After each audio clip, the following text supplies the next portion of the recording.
selamat datang lagi di Lapak Ranca. Kita ada di part 2 dari edisi Sis Ida. Seorang banker yang tidak mau mencari kenyamanan, keinginannya mencari sesuatu yang lebih maju dalam hidupnya. Akhirnya ketemulah dengan usaha keripik pisang. Keripik buah ya. Keripik buah. Karena bagaimanapun Malang adalah tempatnya buah. Jadi ya disinilah Sis Ida mempunyai improvisasi dalam hidupnya. Iya. Kemarin lalu kita bahas tentang bagaimana awalnya kepingin itu dan akhirnya berjalan ke sampai legalitas dan sebagainya. Iya. Kita masuk di proses produksinya ini sebetulnya sekarang ya. Sis, kalau misalkan tadi itu kemarin bilang kalau sudah lulus gitu sampai segitu modelnya ya. Modelnya itu sampai segitu rupa gitu. Nah sekarang kalau dari bahan sendiri, kesulitan di bahan. Pernah dapat nggak kesulitan di bahan? Kan buah kan enggak setiap saat. Iya betul. Justru keripik buah itu adalah kita memanfaatkan buah pada saat musimnya.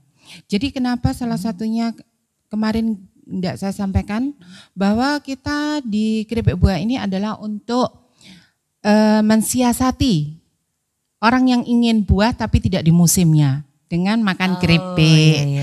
Kemudian buah meluber pada musimnya itu kan jarang dimanfaatkan oleh orang lain. Makanya kita sebagai produsen memanfaatkan momen-momen tersebut.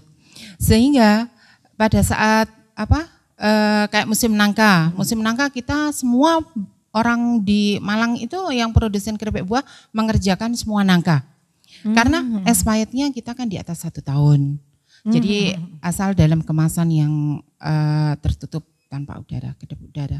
Kemudian musim rambutan itu kan hanya 2 bulan, 3 bulan kayak gitu ya. Kita manfaatkan untuk kita produksi. Sehingga orang hamil ngidam rambutan suatu saat tinggal makan keripiknya tanpa ribet ngupas gitu kan. Kemudian anak-anak yang tidak suka buah jadi bisa makan buah dengan sistem keripik ini. Nah, memang kesulitan kita pada saat seperti ini, nangka kan sudah tidak ada, tapi kita sudah punya stoknya untuk keripik buah itu. Kemudian bahan bakunya itu kalau di Malang Raya memang tidak mencukupi. Tidak mencukupi untuk tanaman yang di Malang Raya, sehingga kita merambah ke daerah-daerah lain. Kalau kebetulan kalau nangka itu musimnya kayak hampir bergantian. Mulai dari Semarang, daerah Kediri, Nganjuk, kemudian nanti Pasuruan. Iya. Dari jauh-jauh juga ya? Iya, karena di Malang itu banyak sekali produsen keripik buah itu. Kalau satu hari dihitung bisa 20 truk bahan baku untuk berapa produsen itu gitu kan. Gitu ya? Ya, jadi makanya kita sampai merambah ke luar Kabupaten Malang. Kemudian kalau ada musim kesemek di daerah Malang, Dampit daerah sana kan ada buah kesemek. Pada saat musim raya ya kita bikin keripik buah kesemek. Kemudian ada salak. Salak kita basicnya untuk tanaman itu kan ada di daerah Ampel Kadin, Tirtoyudo, daerah sana kita datangkan dari sana gitu. Jadi untuk keripik pisang kayak gitu kan juga banyak di mana-mana ya. Jadi kalau pisang mungkin nggak ada masalah, tapi yang lainnya kan musiman. Kalau itu spesialisasi pisang apa yang dipakai? Ini pisang yang ada bijinya, jadi memang kita nyari pisang yang manisnya itu benar-benar manis.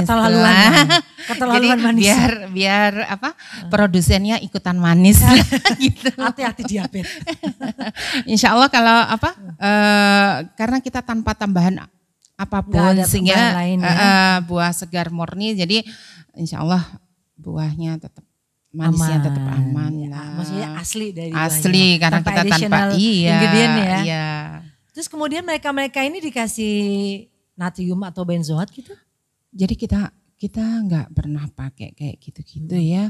Kecuali kalau kayak nyuci untuk mencegah browning gitu, kita mencucinya pakai biar apel tidak coklat, kita cuci kan biasanya ada. Atau nanas itu kalau mencuci kan harus pakai garam kan kayak gitu aja. Jadi kita enggak pakai yang tambahan-tambahan chemical ya. Jadi proses produknya Sis Ida ini luar biasa aman, insya Allah ya. Kalau nggak kebanyakan. Kebanyakan nggak apa-apa kan, saya senang. Yang senang Sis Ida.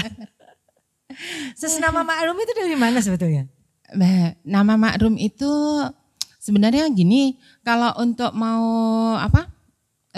punya nama merek itu kan harus didaftarkan di Hak cipta. Iya, hak merek ya. Hak dagang ya. Ya, kebetulan saya nyari-nyari yang gampang.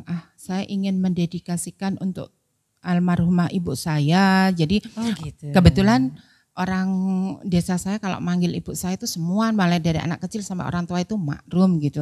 Awalnya ingin nama bapak saya, kebetulan nama merek bapak saya itu sudah dipakai orang luar negeri, coklat kayak gitu kan nggak bisa. Akhirnya ya udahlah Makrum. Berarti nama bapaknya kayaknya Kemen Grace. Enggak juga sih, tapi sudah dipakai sehingga sudah ada. Sudah gitu ada. Sehingga kita kan nggak akan bisa. Alhamdulillah saya pakai nama Makrum itu lolos dan saya juga sudah punya sertifikat hak mereknya. Jadi ngurusnya itu lama. Ngurusnya lama? Lama, tapi gratis juga saya. Ya karena rajin. Rajin. Ada di kubangan-kubangan orang-orang yang bermanfaat tadi ya. Iya, rajin dari Desperindak Provinsi. Jadi akhir tahun kemarin saya dapat sertifikatnya untuk mengambil ke sana, bahwa saya hak merek Makrum sudah selama 10 tahun lagi ke 10 depan. Tahun ya? Masa berlakunya 10 tahun, insya Allah masih aman nama Makrum. Nanti kalau misalnya dia mau habis diperpanjang? 6 bulan sebelumnya minimal kita sudah mengajukan untuk perpanjangan. Iya. Luar biasa. Ya, jadi kita pilih berusaha itu yang aman-aman, jangan sampai kita disomasi. Ya, jangan betul. Aduh kayak gitu ngeri. Cari yang aja lah ya, Iya. cari yang aman-aman aja ya. Iya.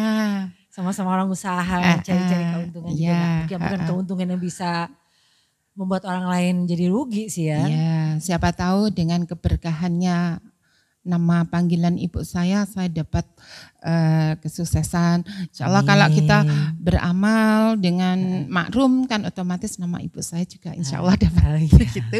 Iya. Ya simpel aja. Simpel mikirnya, amin. Iya. Itu sumber daya manusianya? Sumber daya manusianya saya tidak perlu orang yang berpendidikan. Yang penting bisa motong buah saja.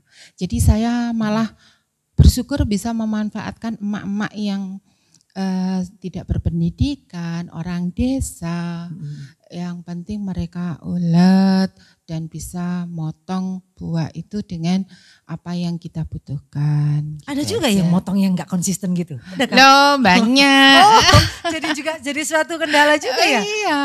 Jadi kalau kebetulan saya nggak punya yang ABG ya. Biasanya kalau ABG kan kerjanya kadang masih banyak ngelamun, banyak ini karena kita kan mainnya di pisau ya. Jadi iya, kita bahaya. Harus nggak pakai manual kita, manual ya? kecuali kalau yang apel. Tapi apel ngupasnya juga manual kan. Tapi untuk slice-nya yang apel memang ada sendiri ini. slicernya. Tapi kalau kayak pisang saya itu ada beberapa ujungnya ada biji, tengah ada biji kan di slice-nya kemudian dibuang lah bijinya gitu. Iya. Keunikan pisang saya. Keunikan pisangnya. Ya, ada yang bilang ini rambak pisang, ada pisang kruwel, pisang udel, pisang nyempluk. Wah, semua terserah orang memberi nama. Pokoknya beli produknya Makrum. Itu salah satu yang menjadi sesuatu yang menarik ya. Jadi ada signature-nya Makrum sendiri gitu ya. Bagaimana mengolahnya yang seperti itu. Mencari-cari enggak formulanya? Supaya seperti ini, nge-crispy, ngapa-ngapa atau itu dari engine-nya?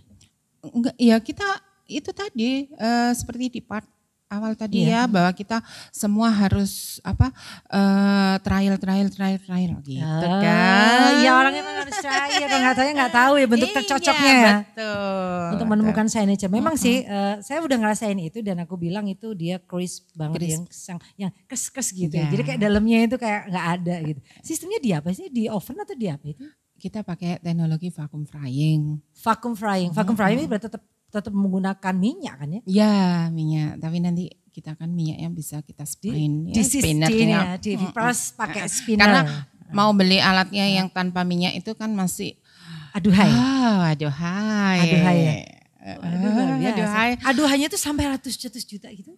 Kalau kurs rupiahnya sih sekitar M ya. Tapi hitungan berapa menit sudah jadi.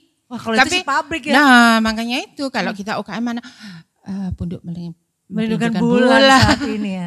Yang penting sekarang itu produksi dapat banyak bisa dijual kemana-mana. Akhirnya ketemunya pasarnya di mana?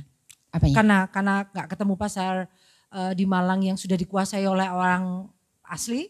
Akhirnya larinya kemana nih produk-produk ini? Larinya hampir ke seluruh Indonesia. Loh, seluruh Indonesia malah. Kebetulan juga saya sering ikutan di komunitas-komunitas kayak gitu. Kebetulan juga kalau ada bisnis matching atau apa kayak gitu, kita mendaftar aja tadi itu loh. Kita harus nekat, Bonek. Arema itu harus sistem gaprak gitu loh.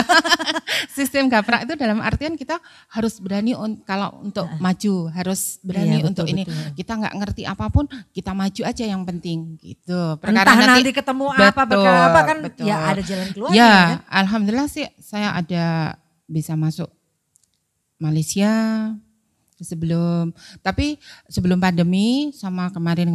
Tapi saya bukan kirim langsung ke Malaysia gitu, enggak. Orang Malaysianya sudah menyediakan tempat bahwa kita nanti akan dropshipnya kemana gitu. Oh, itu ada partai ketiganya? Maksudnya ada kayak misalin tradernya sendiri gitu?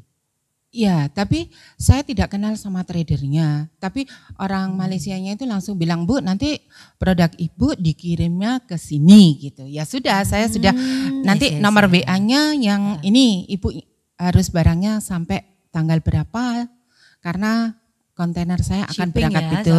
Ya mungkin seperti itulah. Cuma saya ini kan orang awam jadi diajarin untuk ekspor saya juga nggak bisa karena memang saya masih UKM kayak gitu. Jadi istilahnya kalau ada orang beli saya jual, yang penting dapat uang cash gitu aja. Asik, uang cash itu adalah menyegarkan mata. Ya karena saya tidak punya modal sehingga biar cash flow saya bisa jalan. Betul. Kalau saya mau menitipkan di toko-toko pun juga saya harus punya modal berlipat-lipat kan. Karena konsinyasi ya. Betul. Jadi naruh dulu dibayar kemudian. Ya. Susah. Kalau ada sistem-sistem yang seperti itu berarti orang membuka besar orang untuk reseller atau repackage dong? Ya, kebanyakan memang saya ke reseller. Oh gitu. Sama repack. Wow, luar biasa itu. Jadi nggak perlu terlalu ada marketing yang banyak orang begitu dong ya? Saya ini dirjen. Direktur Ijen. Oh ya, jadi mulai dari pemasarannya sendiri, keuangannya sendiri. Ya segede ini namanya ya. Jadi dirjen. Oh gitu. Jadi nggak ada tenaga lain maksudnya untuk marketing gitu, ada staff sendiri gitu? Sementara masih belum. Jadi 4 tahun loh padahal Ses. Ya itulah keserakahan saya. Jadi enjoy aja dengan seperti itu. Oh tapi bisa juga jalan sampai detik ini juga sampai dibantu suami kalau pulang kerja selalu mensupport dan untungnya selalu gitu ya. Ya gimana enggak, orang dokunya juga luar biasa. Jadi suami saya memang saya tugaskan untuk diproduksi sama bahan baku. Jadi walaupun nanti bahan baku itu terakhirnya ada di saya tapi tanggung jawab ada di suami. Gitu. Jadi kalau bahan bakunya menipis atau apa itu pastilah suami.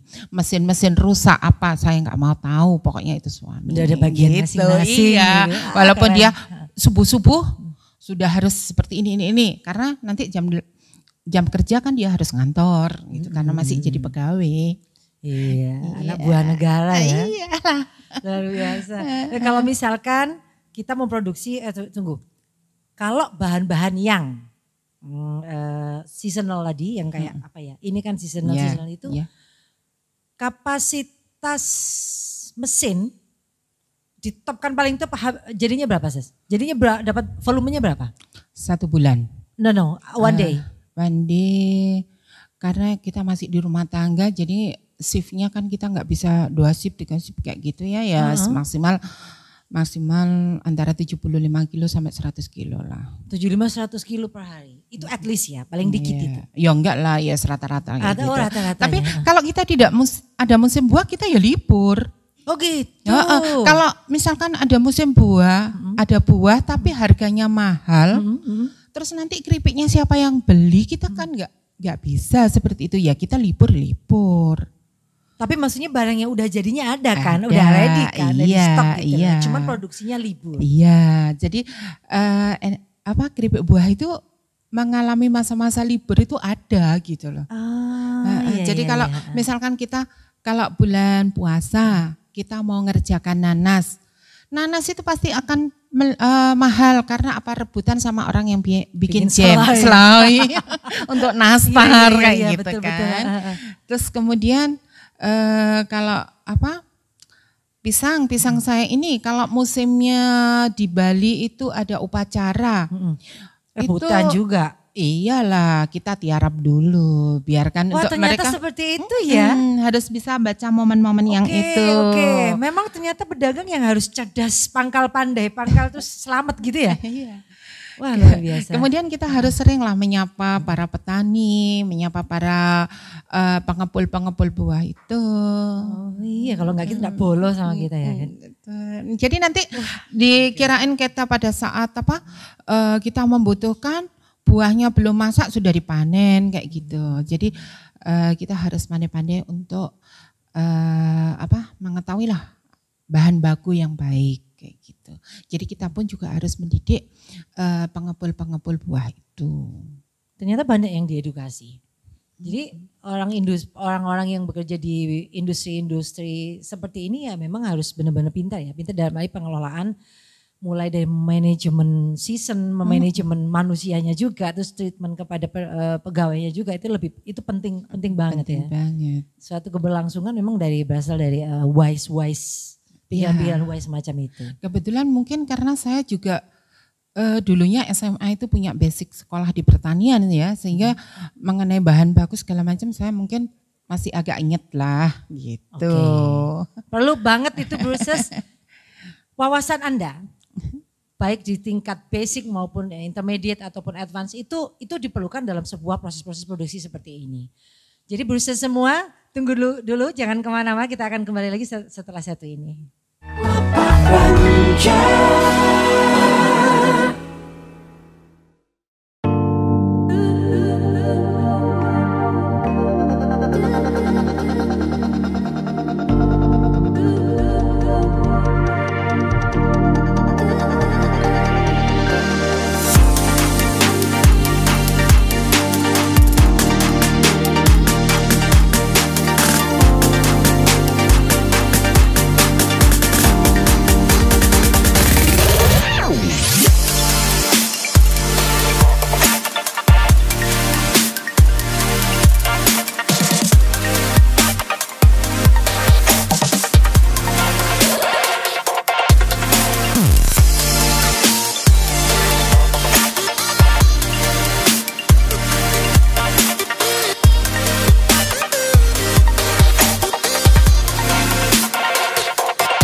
Welcome back di Lapak Ranca, kita ada di sesi terakhir. Aduh sayang sekali sebetulnya pembicaraan kita masih sangat amat bisa panjang ini. Kita belum gali-gali apa yang telah dilakukan oleh Sis Ida selain jadi seorang industriawati. Ngawut aku. Bukan. Masih belajar ini. Masih belajar itu sudah yang kayak gitu loh. Jadi yang dipersiapkan legalitasnya dulu ya kan. Yeah. Kemudian tadi surveinya kayak gitu, risetnya kayak gitu. Bahwasanya berjuang itu ya memang harus paripurna. Iya, ibaratnya kalau saya itu cuma mikirnya gini, orang naik motor nggak punya nggak ada STNK, nggak ada SIM kayak gitu kan, betul. Ada polisi kita masih takut kayak gitu. Tapi kalau kita legalitasnya lengkap, mau kemana aja, saya sudah halal gitu betul, kan. Betul. Boleh gaya. Yang penting kan pede dulu. Entah apa pokoknya pede aja dulu. Terus kalau pengen yang di rumah pengen jadi reseller gitu boleh ya? Oh, dengan senang hati, dengan senang hati. Bahkan kami ada beberapa yang untuk repack. Itu ada Maklon juga, Maklon itu jadi dia bekerja sama dengan kita bahwa produksinya nanti saya setorkan ke dia kayak gitu juga ada. Oh itu bentuknya seperti apa itu kayak gitu-gitu tuh? Ya kan orangnya sudah punya merek sendiri, punya izin sendiri. Jadi saya yang produksi boleh. Yang penting kan saya produksi dan laku gitu kan. Itu tadi loh yang menarik ketika libur dapurnya. Terus ngapain? Saya kalau lagi libur produksi saya pasti mengejarkan di marketing kan kesempatan untuk. Tapi orang-orang di rumah kan pasti nanti Kalau libur produksi itu saya minta bantuan untuk packaging, untuk untuk bersih-bersih. Tetap aja mereka tetap berkarya ya maksudnya. Iya, jadi kalau kayak sistem pandemi kemarin ya, pada pusat oleh-oleh pada libur, pada kayak gitu kan kita harus tetap bisa menjual kan gitu. Kayak apa yang selama kalau sistemnya ini. Sis gimana? Yang Kalau pas pandemi? kemarin pandemi, alhamdulillah saya door to door dari kantor ke kantor. Konvensional ya. Enggak pakai sosial media ya. Saya door to door sehingga para karyawan punya keluarga, punya apa kan nggak bisa pulang, nggak bisa itu. Saya menawarkan diri bahwa untuk jual paket kita kirimkan dengan bantuan kita yang mengirim segala macam gitu. Akhirnya selama ini jarang untuk packaging kayak gitu. Akhirnya orang-orang rumah kan bisa bekerja untuk packaging bawa kemasan itu yang harus ngemas yang versi-versi kayak betul. Kirim-kirim keluar gitu ya. Loh kan ya, memang harus pintar. Harus segera merubah strategi. Kebetulan waktu kemarin itu kita juga ada pelatihan untuk merubah strategi penjualan yang harus banyak online, banyak kayak gitu. Nah, kalau kita full di online kan kita enggak bisa. Makanya saya lebih ke sini aja ya. Merubah strategi kita dengan yang itu tadi. Sama-sama mau ke Jakarta lewat jalannya kemana, cuman gitu ya. Memilih jalan yang paling smart bagi usaha kita itu wajib kita memikirkannya. Iya kan sih? Iya, yang penting kan alhamdulillah stok Lebaran biasanya kan memang kalau orang produsen, orang oleh-oleh makanan dan minuman itu panennya itu katanya orang-orang kan di bulan puasa. Lebaran, pasca Lebaran untuk tamu-tamu pada oleh-oleh untuk mudik itu kan. Nah tapi kemarin nggak ada ya, harus kita segera merubah. Yang penting walaupun kita tidak jadi panen, yang penting stok kita habis gitu aja. Yang penting habis. Betul. Dengan merubah strategi. Luar biasa. Kalau boleh tahu, kalau misalkan ya harganya ya kalau di pack seperti ini. Rata-rata 100 gram itu kita end usernya 15.000. 15.000 itu kayak HET kayaknya ya. Ada juga yang lebih tinggi lagi. Banyak. Dengan kemasan kayak gini nih. Iya, kalau kayak di bandara di mana itu kan mesti lebih. Beda. Itu any kind of fruit atau nangka saja 15.000, ini lebih murah, ini lebih mahal atau gimana? Jadi kita memang beda-beda harga. Jadi nangka itu kan memang the bestnya ya untuk ini. Jadi jackfruit ini ya? Iya. Emang sih paling enak ya. Tapi sekarang kita harus punya adiknya yang akan menyusul. Oke. Signature-nya Makrum itu ada dua ini ya, penjaga gawangnya. Tapi kalau keripik salak itu asli buah Indonesia ya, jadi masih banyak. Penjualannya juga masih dapat ranking lah. Masih dapat apel kayak gitu. Apalagi kalau orang apel dari Malang kayak gitu kan, jadi mereka susah bawa buah apelnya, cukup bawa keripiknya. Jadi juga rasanya sama kan ya? Iya, jadi kan otomatis peningkatan untuk omsetnya juga dari situ. Ada di situ. Harus cerdas. Benar-benar harus yang smart gitu ya orang jualan. Jadi kita tetaplah bahwa Malang itu penghasil buah apel itu harus kita tetap ini. Jadi sekarang kan ibu-ibu sudah cantik-cantik, jangan bawa yang berat-berat buah apelnya. Cukup ditenteng di kardus dengan manis. Betul. Terus kemudian dipamer-pamerkan. Iya, untuk oleh-oleh. Beli di Makrum, di mana itu di Jabung. Apa sih jauh-jauh banget. Paling sedikit kalau mau reseller atau repackage harus nembus di kilogram berapa? Paling dikit?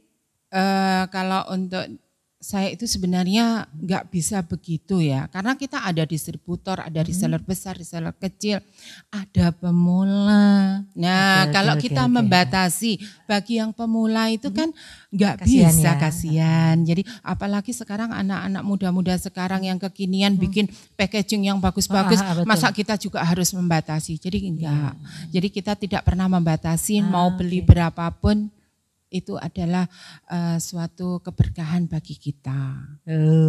Keren kan? Orang selain nekat, selain punya ilmu, nah terus akhirnya berbagi. Iya. Ujung-ujungnya biasanya kalau sudah bisa membuat ini tuh selak kebelet pengen membagi sih ya.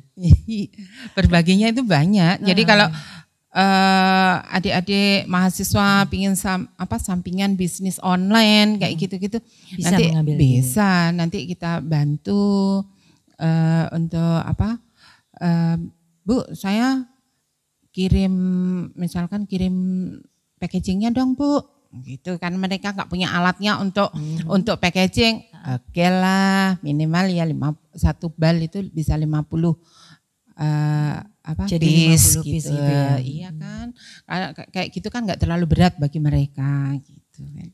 Well, jalan terbuka luas buat Bursers di rumah, walaupun berapapun ternyata dilayani juga, karena mungkin manajemennya lebih fleksibel ya. Iya, Tidak bukan manajemen perusahaan yang terlalu kaku yang nggak harus minimal pembelian sekian-sekian gitu ya. Pokoknya apapun dilayani. Iya, kan kita produksinya pun juga di garasi. Jadi kita nggak pakai yang terlalu formal lah kayak gitu. Jadi kita yang santuy. Yang penting kita harus menjalin persaudaraan itu dulu. Oke, sebelum kita berakhir, menjaga QC-nya gimana, Sis? Menjaga QC agar tetap ini, atau akan stuck di sini saja rasa, atau akan ada debutan baru lagi, para peserta baru yang akan berjajar manis di sebelah sini? Oh, harus itu. Harus ya? Ya, kita harus berinovasi terus, berinovasi. Jadi kalau bisa nanti siapa tahu kita bisa, saya belum pernah mencoba sih. Buah naga itu saya sudah melirik-lirik, kan bisa ada, selama ini kan yang banyak dibuat kerupuk buah naga. Nanti siapa tahu kita bisa, memang sudah ada keripik buah naga, tapi kan pangsa pasarnya belum begitu besar. Jadi kalau kita kayak melon, semangka, pepaya, kita juga buat. Nah, dulu sebelum pandemi itu ada keripik kelapa. Keripik kelapa. Ya, itu permintaan di luar itu banyak, tapi karena memang semua sudah merubah ini ya penjualan semenjak ada pandemi itu. Nah, kalau keripik kelapa kan di Indonesia kan belum begitu familiar ya. Orang takut kalau bahasa Jawanya kermin lah. Tapi kalau orang kalau orang luar kalau orang luar kan enggak, malah kan gurih banget gitu. Makanya terdapat banyak manfaat loh padahal di kelapa ya. Iya. Jadi siapa tahu nanti situasi sudah berubah, sudah bisa produksi yang seperti itu lagi. Amin, tak doain. Jadi Bursers semua di rumah, siapapun Anda yang sedang berkarya saat ini, siapapun Anda yang sedang memproduksi sesuatu, semogalah ini cepat berlalu pandemi. Kalau nggak cepat-cepat berlalu ya berarti kitanya yang berteman baik supaya tidak saling mengganggu, tidak senggol bacokan gitu ya. Jadi ya sudahlah, berjalan bersama pandemi nggak apa-apa, tapi yang penting itu ada improvisasi dalam hidup, ada kemajuan di setiap stepnya, ya kan? Iya.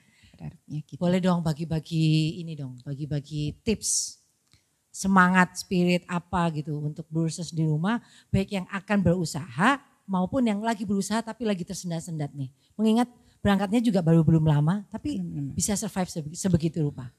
Kalau kita berprinsip itu satu, jangan pelit ilmu, pelit macam-macam lah, jangan pelit. Kemudian kita harus menganalisa pasar. Kan sekarang itu semua dinas-dinas itu membantu kita dalam pemasaran. Ada yang pameran virtual dari Dinkop Kabupaten Malang. Kemudian sampai hari ini tadi itu saya dapat fasilitas kalau mau pameran di Matos, kayak gitu-gitu kan. Nah, itu harus tetap dimanfaatkan dan kita punya keyakinan bahwa produksi kita itu masih laku. Kemudian untuk kita tetap semangat menjaga imun. Kemudian jangan dikasih kendor. Jangan kasih kendor. Iya, tetap harus semangat. Terus nanti kalau kita sudah berusaha, sudah ini rezeki pasti dari Allah. Kalau sudah rezeki kita tidak akan tertukar gitu aja. Betul. Persaingan banyak, semua orang bisa produksi, semua orang bisa marketing yang bagus, tapi kita tetap yakin dan kita tetap berusaha, insya Allah nanti kita akan dapat jalannya. Amin. Selalu saja yang namanya usaha itu harus pada maksimalnya. Untuk mempush diri kita pada titik tertinggi kemampuan kita itu Setelah itu ya sudah takdir yang bicara. Tapi yang penting kan usahanya maksimal. Usaha dan berdoanya itu loh. Ya, berdoanya itu harus nggak bisa dipisahkan. Ya? Iya, jangan malas-malas untuk berdoanya. Jangan malas-malas berdoa. Kalau kita yang muslim itu tengah malam jangan terlalu nyenyak tidurnya. Sepertiga malam lah. Iya gitu. Ya. Sis itu titipan dari Mbak Ida ya, dari Sis Ida. Bahwasanya berdoa tidak bisa ditinggalkan dari sebuah usaha karena mereka adalah sepasang yang memang berjalan bersama di dalam takdir hidup kita. Jangan pernah meremehkan sebuah tekad karena dari tekad itulah muncul segala hal yang bersifat amazing. Ya, Bruce, thank you ya for watching. Untuk PP Associate terima kasih banyak atas subscribe-nya Bruce semua di rumah untuk like and comment-nya.